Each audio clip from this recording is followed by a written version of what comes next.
I would love to know, to kind of start things off here, what is the earliest thing or earliest piece of context I need to know in order to understand the man you are today? Hmm, it's a great question.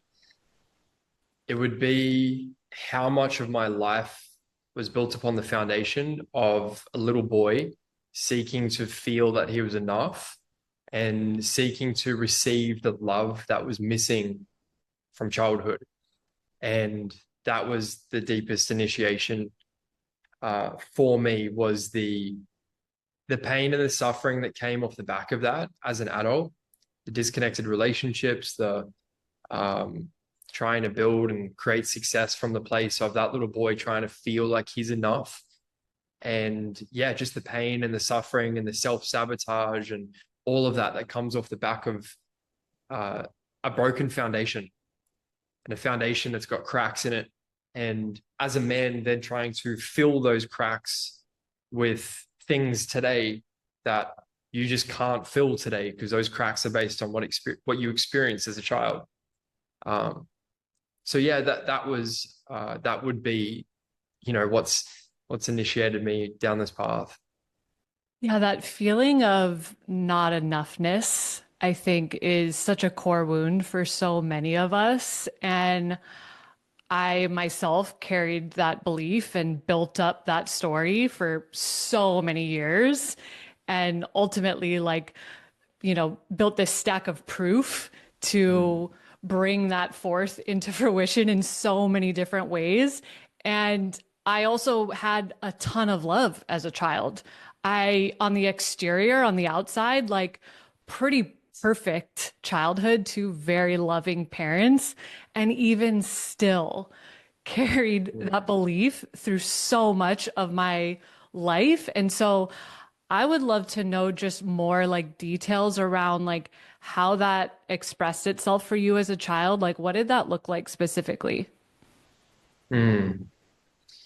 Now, when it comes to childhood trauma, is that we have little t trauma, which is the small, subtle trauma that happens over a long period of time. And this can happen in the most subtle ways. There's three core emotional needs that we need to have met in childhood. The first one is to know that we're loved. Now, what this means is that love isn't used as a tool of manipulation to get you to do things. Love isn't only there when you're performing or doing well. There's this foundation and bedrock of love and support no matter what, even if you make a mistake. Love isn't pulled away from you. Uh, so that's the first one. The second one is to know that you matter in the world. So you are the highest priority in your parents' life.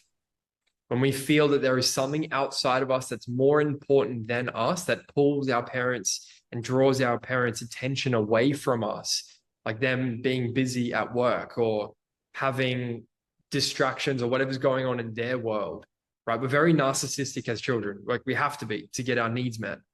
And you probably see why people become stuck in that narcissistic pattern and trait in relationships because there's a little child within them that's still seeking to get the love that they didn't receive in childhood. So the world becomes revolved around them and they become disconnected from their head and their heart and having the compassion of maybe what someone else is experiencing or what their partner might need to feel connected to them. So we need to know that we matter and we need to know that our emotional experience matters. What we're experiencing is valid. What we're experiencing is real and it matters. The third one is to know that our parents are okay. So to know that, because as children, we're communicating nervous system to nervous system with our caregivers, right? Our logical thinking mind hasn't, our executive functioning mind hasn't fully developed yet. So we're communicating nervous system to nervous system, and we don't see the world as we are. We see the world through the eyes of our caregivers, of our parents. So through that, if they're disconnected from themselves emotionally because they're not okay, we no longer have this mirror reflecting back to us this love and this emotional connection and this sense of safety and security, right? So when our parents aren't okay, we no longer have someone that's available to us to meet our survival needs. Now, when that's unavailable, we like the other option is death because we have needs that need to be met. Otherwise, we die. Like we need to be taken care of. Now, the other option is death. So this is where when we don't have those basic core fundamental needs met, we become stuck in a state of survival, seeking to get those needs met. So when our parents aren't okay emotionally, based on what's going on in their world, when we can feel that there's something going on in their world that they're not okay, we either make it mean that it's my fault or it's my problem. It's something I have to fix, or it's my fault that dad's overwhelmed because he's got so much going on at work. So as a little boy, that was me. Like we migrated from South Africa to Australia. And with that, dad works 7 days a week trying to make ends meet, trying to build and give us the life that he didn't have as a boy.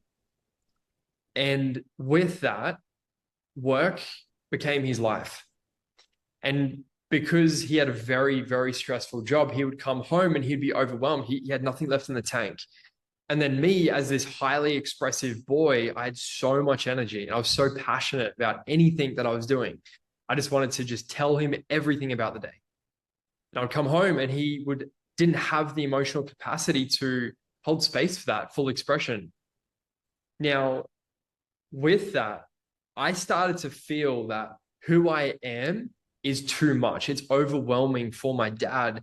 And there's this thing that he goes to every day where he comes home. So there's something that's out there that's more important than me, right? And when he comes home, he doesn't really have the emotional capacity to connect with me in the way that I'm needing, to feel safe, to really develop a connection to myself. So over a long period of time, I start to feel at my core that there's something inherently wrong with who I am. And I must be something other than myself in order to make sure dad's happy and okay. And in that moment, or in that period of time, is this little boy now taking on the role of emotionally supporting his parent. So this is where I became the emotional support for my dad, where based on how he felt, right, determined how I felt. And if he wasn't available for me, I was stuck in a state of survival. So my life became revolved around how dad felt. And you could probably see how in relationship, like that small, subtle trauma that happens over a period of time, our life becomes built upon that foundation of at the core of it, there is something inherently wrong with me. So I must be something other than myself to be loved. So imagine then getting into a relationship with that core belief and that core fear, right? That if I be myself, or if I do the things I want to do, or if I express my needs or my wants, it would be too much for them, right? And they wouldn't be able to meet it. So I may as well completely abandon myself and neglect myself and just devote my life to whatever it is that they want. And this is how we abandon ourselves in relationship. And that comes from the most subtle trauma that happens over a small period of time. And yeah, like looking back when I first began this journey, I thought I had the most perfect childhood. I was like, yeah, my parents separated. I'm sure there was a bit of trauma there. I grew up, racing motocross, like a very expensive sport, traveling Australia, doing amazing things. Like I had this, I had that, I had all of this stuff. And with that, typically that's the ego doing its job, because our ego is there to create story to avoid the pain that we actually experienced.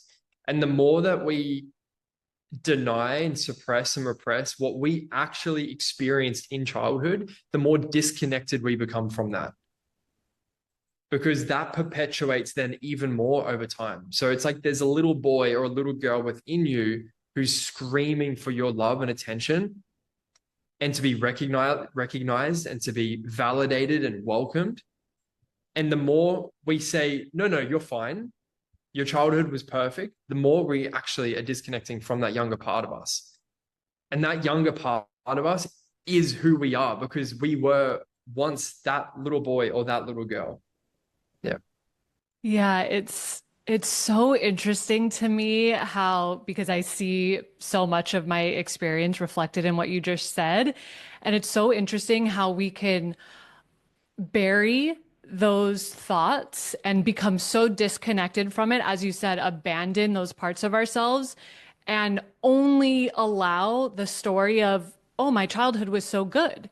There was a lot of love there. And then you reach this moment or this, for me, it was this like very visceral moment where, and I had to push myself on this journey. I essentially had to like seek it out where I really started unraveling that, oh no, there is a much deeper story that I'm carrying that's so deep in my subconscious. And that story was, I have to be perfect to be loved. But I Mm. didn't even recognize that that was in existence until I really, really sat with myself and started asking those questions that were really uncomfortable to ask at first. And so I'm curious in your experience, like, was there a moment or a buildup of moments that led you to the place of, okay, hold on. These cycles and patterns are repeating themselves and replaying and they're coming up again and again. How do I how do I look at this? How do I bring the awareness? Like, was there a big moment or was it kind of like a slow build over time? Yeah. I never really took it seriously until I had a woman that I was so deeply devoted to, that I was committed to with every single part of me, walk away. Mm. Now, I'd been in, the personal development world for, I think it was like 6 or 7 years, even before that. But before that was me just intellectualizing my healing. Being in the personal development world, like, it was all around mindset and it was all around like understanding trauma, understanding these patterns, these wounds and whatnot. But I wasn't actually feeling it and processing it. There's a huge difference between understanding it and knowing it and actually embodying it and feeling it and going through the experience of healing that little boy, that little girl. And unfortunately, it takes for most people for their reality to be turned upside down, for them to, yeah, be cracked open. And for the most part, normally it comes through heartbreak. And that heart is cracking open. And the cracking open is the breaking and the cracking of the grief and the shame and the protection mechanism and the layers and all of that is cracking open to a greater source of love and power. So through heartbreak, through a partner that I was so committed to, coming home from the gym, thinking everything's amazing, everything's great. Yeah, things could be better. Everything's amazing though. Coming home from the gym and she's packing her suitcase and she's crying, and we're in a foreign country. And within 30 minutes, she's gone, and I'm left with an empty villa, just this place by myself. And my body shut down. Like I was on the floor, convulsing, just crying, just I even was vomiting as well. Like I was just going through this full purge for about 4 days. It was like that. Uh, and in that was me going through the death of the wounded ego that my whole life had been built upon the foundation of, where my whole life was revolved around me being in a loving relationship. Because when we don't get our core emotional needs met in childhood, we transfer that need and those unmet needs to the world. And I was then walking through the world unconsciously. My number one goal and priority in life was to be in a relationship, because that little boy within me would finally then get his needs met. So it took for this to happen for my reality to just be completely cracked open. And for me to actually feel the grief of the childhood that I didn't have. And that's for everyone.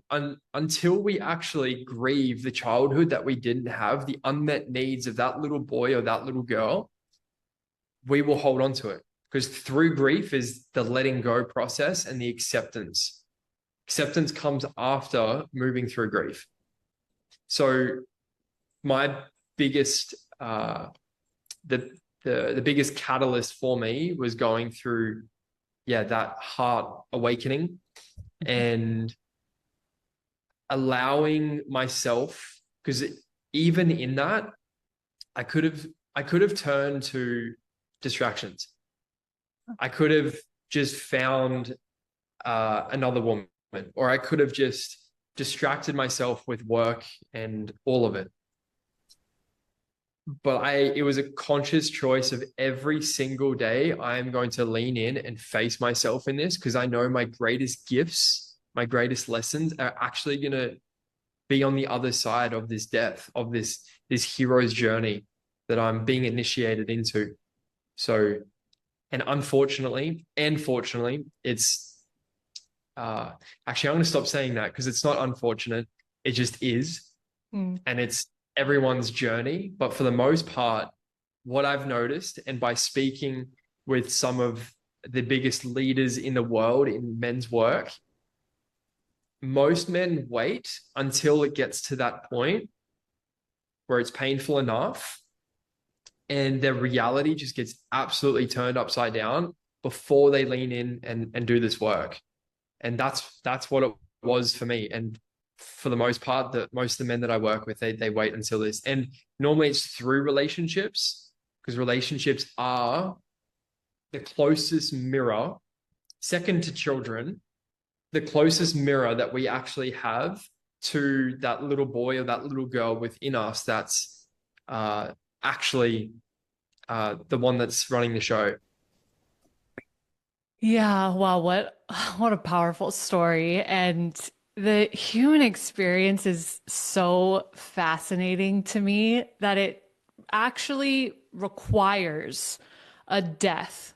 And it truly feels like that when you go to those depths of grief and pain and heartbreak, that absolutely feels like a death, especially when you're being confronted with resistance because that part of yourself is like gripping tight to want to stay in control. And it's it feels like that really is the way. I mean, it was in my own experience as well. Like my whole life had to crumble to the ground before I realized, holy shit, there is no way I can continue living the way that I've been living, or I'm gonna keep self-sabotaging myself and my relationships and these cycles and patterns that go back generations with the women in my family. Those are going to continue passing down unless I pause and look at myself and the way that I've been showing up right now. And for me, that was having a child, and it was having a little girl. And that was that wake up moment of, I cannot hand this off to her. It is my purpose now to sit with all of this stuff so that she doesn't carry the weight that I've been carrying for so long, because it's going to keep coming up in every single relationship. And so it's just I'm so like, because men and women, there are so many differences between our experiences and the stories and the everything, that we live through. And yet there are so many similarities, because with the women that I work with, it has to reach that breaking point as well in order for them to really change. And so I'm so curious, like, because I know that you work with very closely with men. Are you, is like the range when people like come to you, is that a specific demographic, or is it just all over the map just based upon their own like lived experience at the time? Yeah, for the most part. it's typically around like the earliest, it's normally around the 27 age, right? It's normally around 26, 27, uh, to anywhere from there onwards. Like, I've worked with men in the space that are 50 plus. Like, it, sometimes those are the most challenging because they've had an entire life of it. And here's the thing, until we discover who we are at our core, which is who we were before we felt that we needed to be something other than ourselves to be loved. When we come back to that true essence, which is our soul, which is the deepest part of who we are, to discover your depth is to really uncover who you were before you felt you needed to be something other than yourself. Like, that is the true essence. That is your true depth. And then the integration of that is that's the integrated man. And unfortunately, stop saying that word. Men come to me and they're 50 years old and they've built an entire life based on the foundation of this false self. Because the true self is who you were born to be. The false self is who you felt you needed to be in order to be loved and accepted by your family system and by society. So then we build this false self, this false identity, and our whole life is then built on that foundation. And the hardest thing I feel, like, I really feel for those guys because they realize that I've never actually known who I am. I've lived an entire life and I've never truly known who I am at my core. And all of this self-sabotage, all of this entire life of me not actualizing my potential, right? Because I didn't do this work sooner, because I didn't face those unresolved wounds of the little boy within me. And until we heal that little boy or that little girl, the inner child, we actually stay stuck at that psychological and emotional level of maturity. Because through trauma, through what's called implicit memory, our body's emotional memory, you'll get into a relationship and that dynamic, that relationship dynamic will trigger you straight back into what was familiar in what you experienced as a little boy or little girl. So no matter how old you are, right? I work with 50-year-old boys. I work with 30-year-old boys. And I even take them through processes where they will hold the 30-year-old boy. Because that's the thing, that younger part of us is still active and still alive until we create safety for it to be fully integrated and welcomed.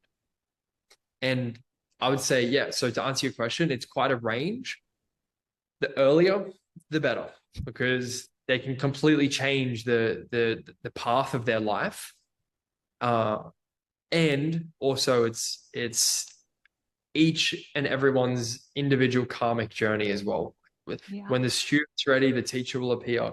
And I believe that lesson will come only once, you're truly ready to actually go through that process.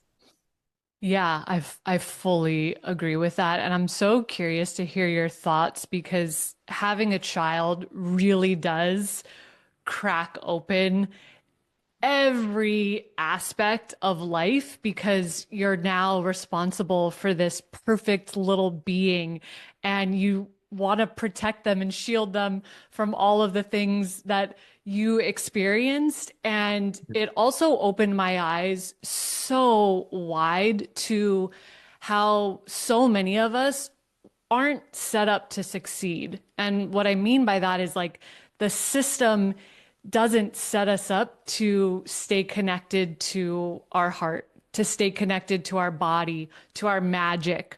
You know, I mean, we put young children in school and we force them to sit in a desk all day. And especially little boys, like I see how much energy they have and their magic exists in like running around and being playful. And we're ultimately like forcing that out of our children. And so it's really gotten me to reflect in a beautiful way of, okay, how do I want to do this thing? Because the path that I experienced didn't really work for me. And I would argue that it doesn't work for most of us. So I would just love to hear your thoughts on some of that. Like, do you think that we're set up to succeed, to stay connected to our heart and our soul and our purpose? And what like some of that could look like for, parents or even young children to really make sure that we're um, supporting them in like not losing sight of that part of themselves as they get Mm. older. Yeah. I was having a conversation with Jack, a friend of mine that was setting up the camera before. We're having this conversation the other day, and we're chatting about in a world that's becoming so disconnected with social media, technology, people are becoming even more disconnected from themselves, from their own body, from their own nervous system. That a child is going to come into the world and be welcomed into this feeling and sense of disconnect. So, our connection to self is based upon a few things. It's based upon the quality of touch that we receive as children. It's based on our movement. For the most part, it's based on the safety through experiencing parents who have a connection to themselves, a regulated nervous system, a safe nervous system. Because, like I shared before, we're communicating nervous system to nervous system, and that child comes into the world, and their sense of safety is based on where you're at within yourself. Now, so there's the individual, right? So when we work with healing the inner child, there's the individual child, and then there's the system upon which that child was actually raised in or brought up within, right? So this is where we look at the family system as a whole. Now there were studies that were done based on the healthiest children, and the healthiest children in the sense of like how happy and connected they are with themselves, right? And they found that a lot or most of the children were actually came from like third world countries, like African tribes, where they have the family system where everyone's there and they're connected, and they have the life force and the flow of the connection of the entire family and the community. Now, as we're becoming more disconnected with social media and technology, we were chatting the other day and I was like, whoa, like therapists are going to be extremely fucking busy in the next few years, because that safety, that connection to ourself is based upon the connection that the people around us have to themselves. And we're becoming more disconnected from nature and from ourselves as we progress with AI and with all of this shit happening in the world, with social media, that it's like we're creating, it's just going to be interesting to see what happens. But we need that safe, I call it so this is like where the mother wound really comes from as children, is that it's like imagine this baby is in the physical womb, and then as it comes out of the physical womb, it's welcomed into the world. But energetically, this child is now held by an energetic womb of the people that are closest to it. And when that womb, right, doesn't have enough oxygen, right, because of the system, the family system is emotionally disconnected or whatever's going on, that child doesn't have the safety to develop the strengths that it's supposed to develop within the womb as a whole. And then we become wounded in that. So, yeah, our connection to self is based upon a greater system, first and foremost, our family system, and then the collective system as a whole. And as people become more disconnected, that system is becoming more disconnected. I like to think of it as this life force flow of oxygen is becoming, it's like a limited supply. And it's just going to be interesting to see like where we end up in the next 10, 15, 20 years with the next generations coming along, seeing what technology is actually doing to people uh, along the way. Because for the most part, even before like social media and whatnot, like my parents didn't have social media, and I still didn't get the emotional needs that I needed to have met to build a connection to myself. So imagine like what it's gonna look like in the next, yeah. Um, and that's why I'm so passionate about this work, because for me it began with relationship. It's like I love not only love itself and relationship and union and the dance of the masculine and feminine in union and polarity, but people experiencing the fullness of being in a healthy, loving relationship and experiencing life fully without losing themselves in that as well. And then beneath that, I started to uncover was the wounded masculine and how men struggle a lot of the times. Men are so they're disconnected between their head and their heart, and they struggle being in their emotional experience, and therefore they struggle to actually hold a safe through co-regulation through a safe nervous system, hold safety for a woman to be in her full expression and in her full experience. But then beneath that is the little boy who's disconnected from himself based on everything we've just spoken about. So like the passion that I have behind this goes far beyond just what we experienced in childhood. And it's to do with people being able to actually experience healthy relationships, but then like your daughter being able to then experience that and then completely transforming your entire lineage moving forward. So there's so much there, like to come back to your question around it being based upon the system that we were brought up within and the safety and the connection that we needed from the entire system as a whole. So it's like the womb, the energetic womb of your entire system around you. Yeah, that is such a powerful explanation of all of that. And I'm so curious just with like the work that you do, because existing in a conscious relationship, I crave that. And also, I don't have that many models of that type of relationship in my own life, in my own circle. There's a handful of relationships that I look up to and respect, but it feels like it's becoming more and more rare. And because I work with so many women, they're so committed to going all in on this stuff. And I just keep having these conversations with women that feel like they're just coming across men that aren't meeting them there. And I know men have the capacity to go to those places. I'm fortunate enough to have many of them in my life with just different friendships and relationships. So I am just so curious of like your thoughts around how we can build healthier, more conscious relationships so it isn't extremely rare. Mm, yeah. Now, I relationships begin first and foremost with relationship to self.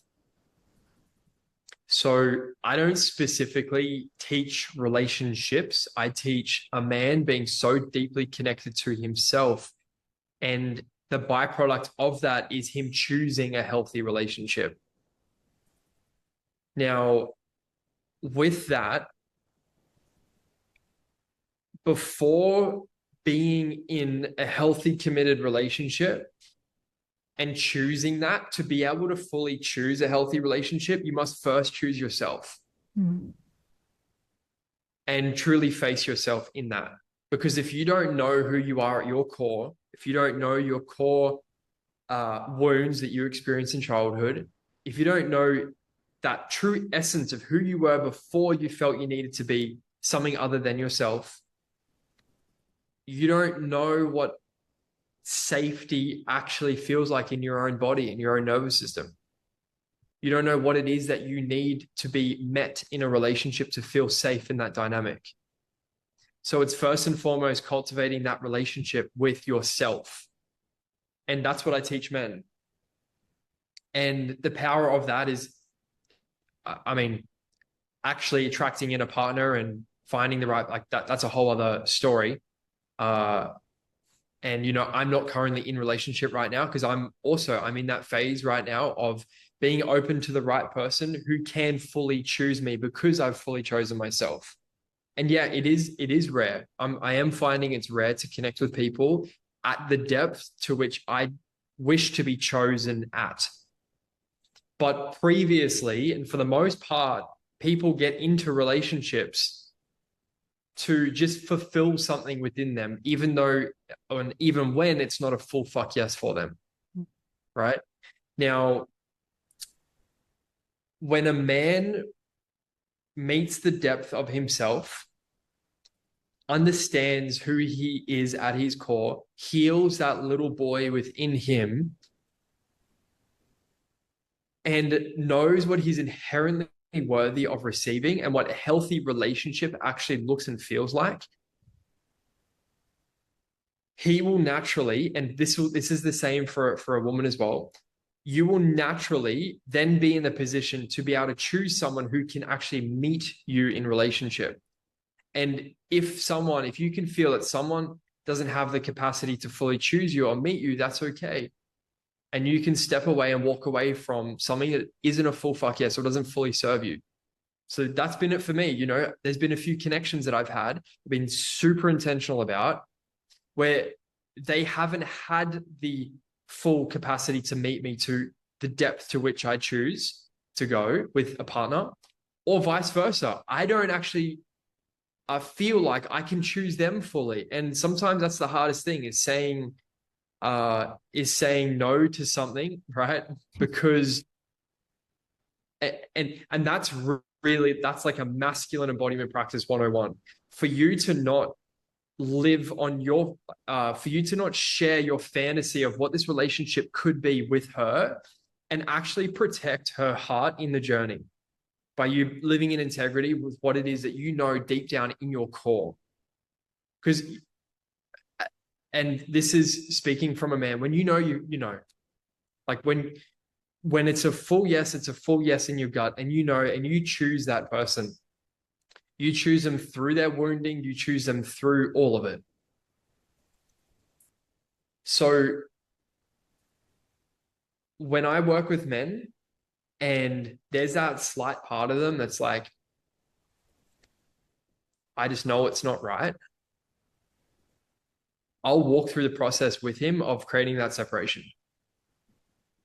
Yeah, because in the long run, he's actually hurting. He's not protecting her heart because he's trying to avoid the grief that he has to feel and go through by letting it go. Yeah. And the reason I bring this up is because until a man is in that position to be willing to grieve something, he'll choose not only just a relationship, but a career that isn't a full fuck yes for him. And he'll stay in things that don't serve him. It's the same for women, right? To avoid facing that grief.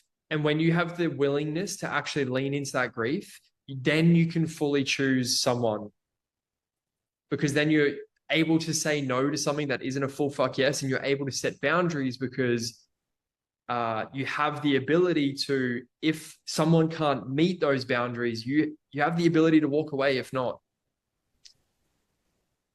And until I feel that you're in that position within yourself, with it from a place of openness, being able to actually receive love, but from that place of, I've got myself regardless, this relationship or not, I believe you won't be able to actually choose a healthy relationship, because the healthy relationships they're out there, they're everywhere. There's healthy people out there that are willing to meet you.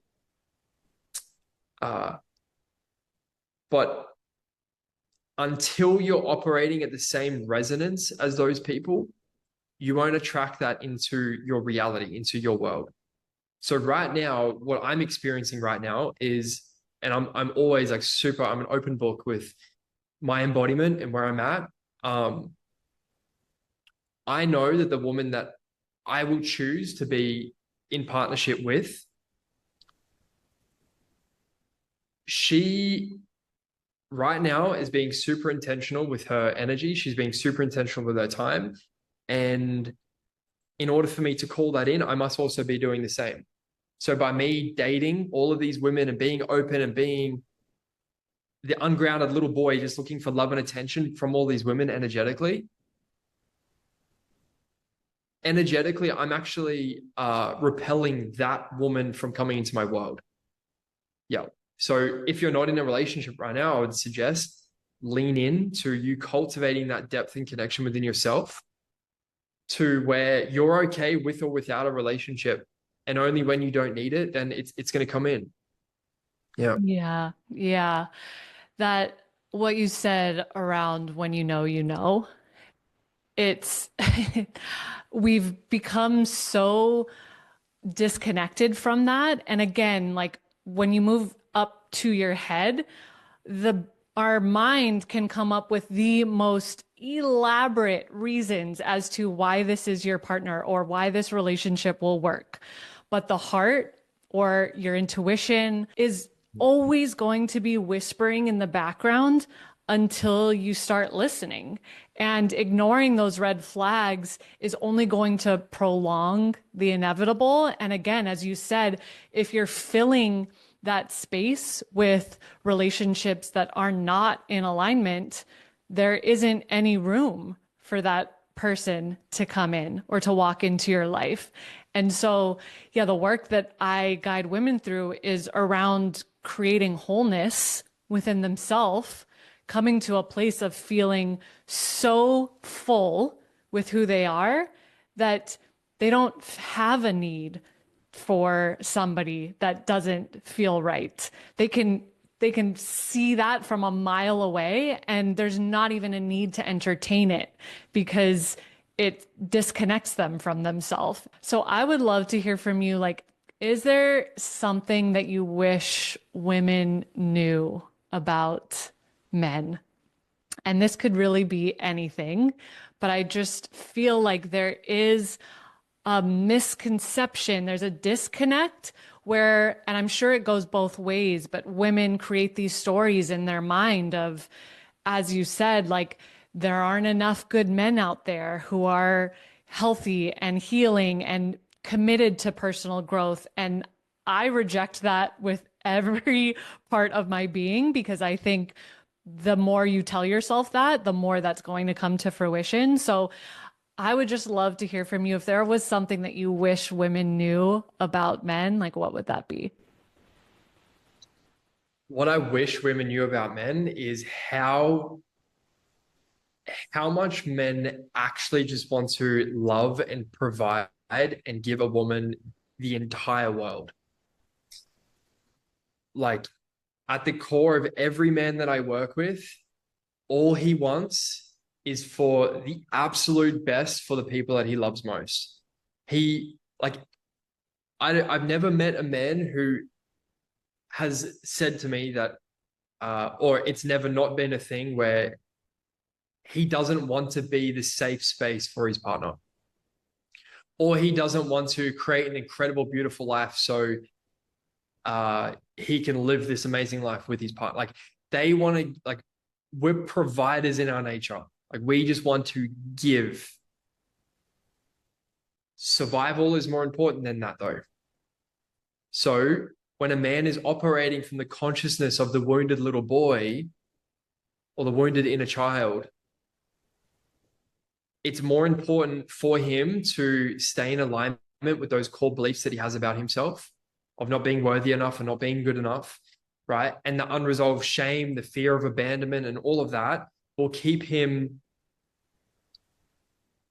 not being able to receive the love that this woman does give him, right? Or he'll be so focused on running from the shame of the little boy who feels like there's something inherently wrong with him and running from that shame and spending his entire life trying to build and create this mission and putting all of his energy into his work, right? Where he becomes, that shame controls his entire life, where he becomes so disconnected between his head and his heart.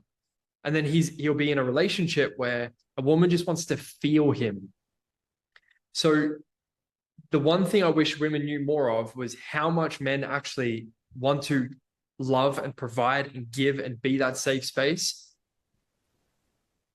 And for the most part, survival is more important than that. And unfortunately, it's like his wounds will have control over him until he faces them. With that being said, a woman, I feel it's important that she is so connected to herself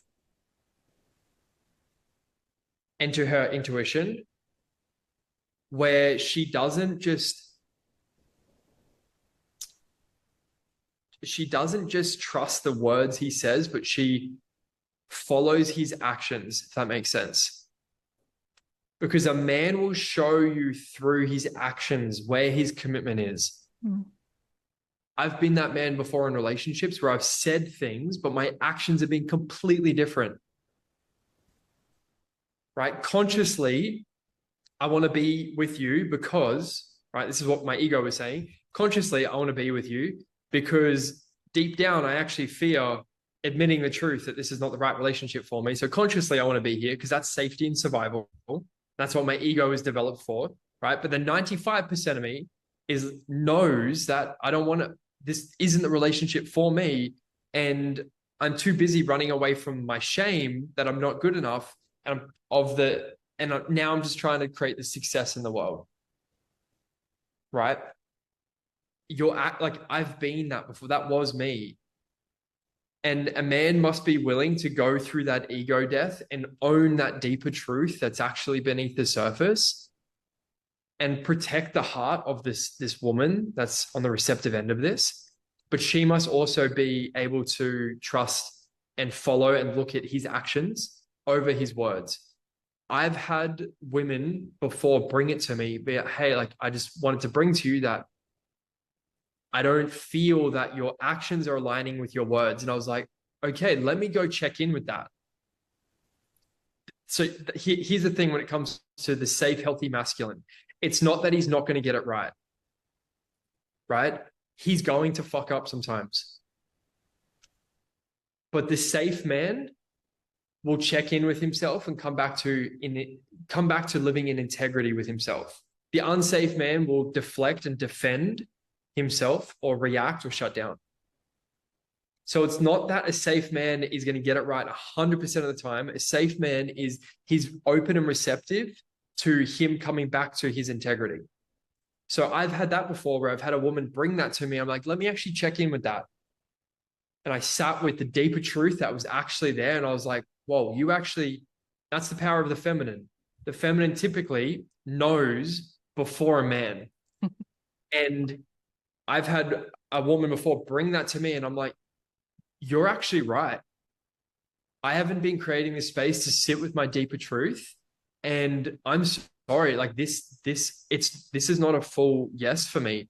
And as much as I want to stay comfortable in this dynamic, I need to protect you in this. And I have to choose to walk away to protect you so you can be with someone who fully chooses you. Yeah, so that's like the power of the feminine, like her intuition, when she's so in her embodied feminine self, because she's met the depth of herself, she will feel where a man is at before sometimes he even knows. And like I said, the safe man is him just being receptive and open to coming back to being in integrity with himself. Now, here's the thing. If he does it again, now it's a pattern. Mm. If he keeps doing it again, it's a pattern that's repeating itself. There's a core wound that needs to be healed there within him, right? And that's for him to focus on and work on. So to come back to your question, or what you shared, I feel that there's a lot of healthy men out there. There's a lot of men out there who are willing and committed to doing the work and that are doing the work. I've seen it. I work with hundreds of them all over the world. And yeah, like it's such a, and I say this all the time, to love fully and to live a life of depth is fucking painful. Hmm. It's painful for the ego. For a man to live a life of depth means that he's living a life based on honoring his deeper truth that's always continuously evolving and arising in the moment. And for the most part, that deeper truth that's coming through, for the most part, goes against everything that the ego wants. And most men are stuck here living such a comfortable fucking life that deeper truth that's coming through is so perceived as painful for the ego that he keeps it down and he doesn't speak his truth. Mm. And then when he doesn't speak his truth, a woman can feel that he's not speaking his truth. Yeah. And she loses respect for him. Yeah. Yeah. So there's so much in there. And yeah, I can speak about this all day. I Yeah, I want to like dig a little bit deeper in that because like life in relationship is this dance, right? And it's a beautiful dance, the masculine and feminine energy. And as you speak about like a woman's intuition, like guiding her forward, that is such, it's so powerful. And so I want to know like how can a woman do a better job at holding her man or her partner through that journey. Like the journey that you take men through of healing that little boy, because so many of the women that I work with, they're so connected and committed to going all in. And they just find themselves with a partner who they love so deeply and they want to support him through that journey. And I think there's just a disconnect of like, what is the best way forward through that? Like, how could a woman really hold her partner or hold a man through that sort of like becoming and healing journey? The biggest, I would say the biggest challenge that men come to me with when they're doing this work and their partner and they're in a relationship, right? And I'll speak to this from a man's perspective. So a woman can maybe feel what maybe he's experiencing and what it is that he might need in that. And it's that, first of all, if a man is committed to doing the work, he's fucking committed to doing the work. And you have a man that's willing to do the work and face himself, right? With that is an honoring him and acknowledging him and appreciating him in the subtle, small shifts that do occur. Now, that's up to her whether or not she wants to stay in something and commit to something based on wherever the dynamic is, right? But for the most part, the masculine thrives off feeling valued.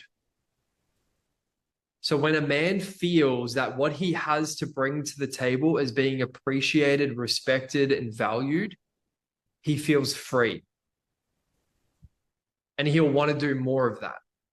So when a woman, and I've experienced this in a relationship before where a partner has brought to me, I just want to tell, and this is her, like her words, I just want to tell you how safe I felt when you did this thing. It made me feel so good, right? That I wanted to do this for you, right? I was so incredibly attracted to you, right? And I just wanted to jump on you when you did this thing for me, or when you showed up this way, or when you said this thing. Like it's like praising, rewarding good behavior. It's rewarding the things that he's doing well and doing right, because we can so easily criticize. And I know a lot of women try and control as well a man's healing journey. Hmm.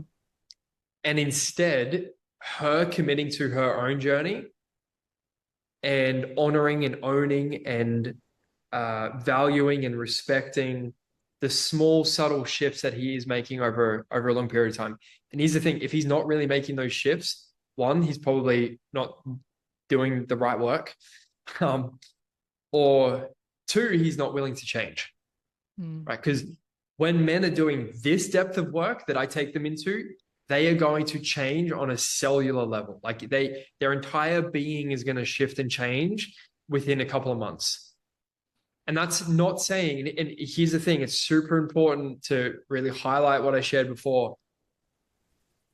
It's not saying that he's going to get it right. It's that he now has the ability to no longer see criticism or complaints or her bringing to his awareness where he could show up better as an attack on his nervous system. He sees it as an opportunity for him to deepen into himself. Now, even a safe man who's met the depth of himself, if he's continuously being met with criticism and control, that's going to be unsafe for him. A huge thing that I teach men is that we also need to feel safe in a relationship. And that is such a foreign concept to most men because they think safety for them is a physical experience.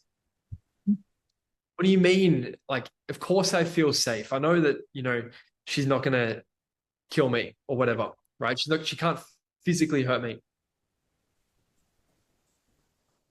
But his emotional experience, being controlled, being shut down all the time, being criticized, being closed off to, being met with this harsh energy, that's an unsafe experience for him.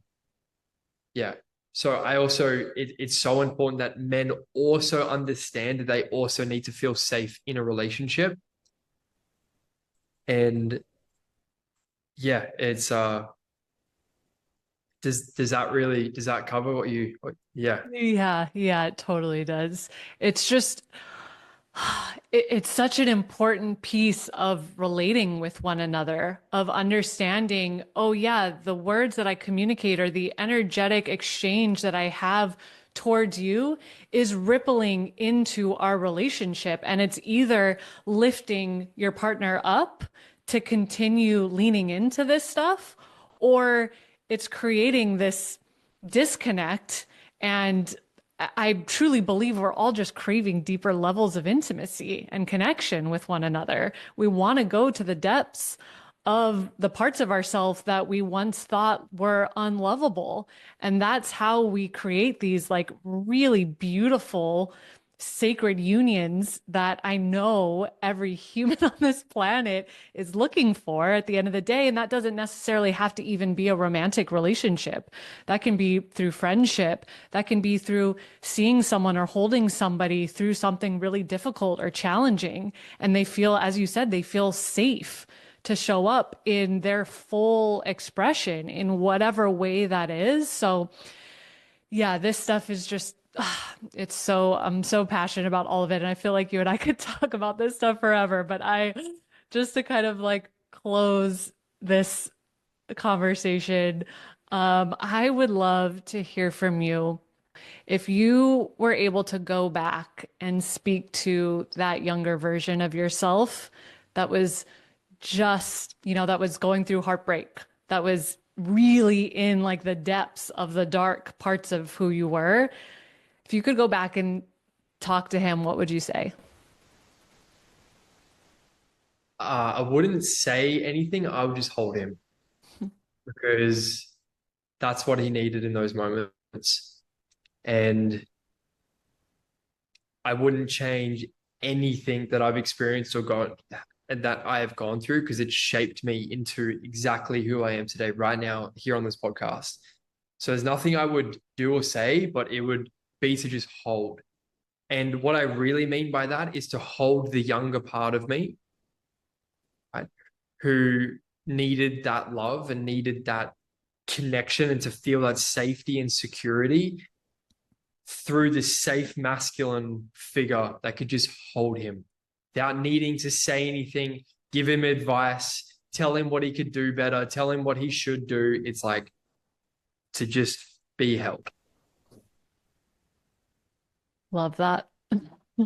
Love that. Okay, Ryan, can you share with everyone where's like the best place for people to connect with you, find you? Are you open if a man comes to you and really wants to work with you? Like, what's the best place for somebody to do all of that? Absolutely. Instagram and Facebook, they're my main two platforms. And in there, you could message me, and yeah, my team will respond to you right away. And we've got many different pathways or free resources that we can send. There's at least something, um, or I'll actually just have a personal conversation with you. So, yeah, Amazing. Perfect. Thank you so much for doing this with me.